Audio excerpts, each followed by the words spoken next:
തുടർച്ചയായ ഉയർച്ചയ്ക്ക് പിന്നാലെ സംസ്ഥാനത്ത് നിന്ന് സ്വർണ്ണവിലയിൽ ഇടിവ്. പവന് 360 രൂപയാണ് ഇന്ന് കുറഞ്ഞത്. ഇതോടെ സംസ്ഥാനത്ത് ഒരു പവൻ സ്വർണത്തിന്റെ ഇന്നത്തെ വില 57,720 രൂപയായി കുറഞ്ഞു. 45 രൂപ കുറഞ്ഞ് 1 ഗ്രാം സ്വർണത്തിന്റെ വില 7,215 രൂപയിൽ എത്തി. തുടർച്ചയായ 3 ദിവസവും സ്വർണ്ണവിലയിൽ വർധനമുണ്ടായതിനു ശേഷം പുതുവർഷത്തിൽ ഇതാദ്യമായാണ് വിലയിൽ ഇടിവുണ്ടാകുന്നത്.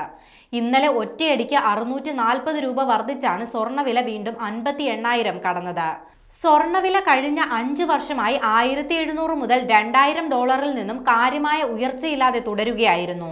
എന്നാൽ അന്താരാഷ്ട്ര സ്വർണ്ണവില 2,050 ഡോളർ ലെവലിൽ നിന്നും കഴിഞ്ഞ ഒറ്റ വർഷം കൊണ്ട് 2,790 ഡോളർ വരെ ഉയർന്നു.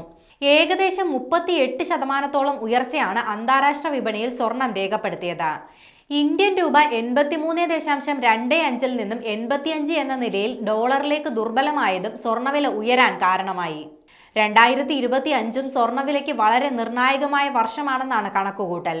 ട്രംപ് അധികാരത്തിലെത്തുന്നതും 2 തവണ ഫെഡ് പോളിസി പലിശ നിരക്ക് കുറയ്ക്കാൻ സാധ്യതയുണ്ടെന്ന പ്രതീക്ഷയും സ്വർണ്ണവിലയെ കാര്യമായി തന്നെ ബാധിക്കും. നിലവിൽ ഉയർന്ന കടത്തിൽ പോകുന്ന അമേരിക്കൻ സമ്പദ് വ്യവസ്ഥയെ ട്രംപ് മസ്ക് കൂട്ടുകെട്ട് ഉയർത്തിക്കൊണ്ടുവരുമെന്ന പ്രതീക്ഷയും സ്വർണ്ണവില കുറയാൻ കാരണമാകുമെന്നാണ് വിലയിരുത്തൽ.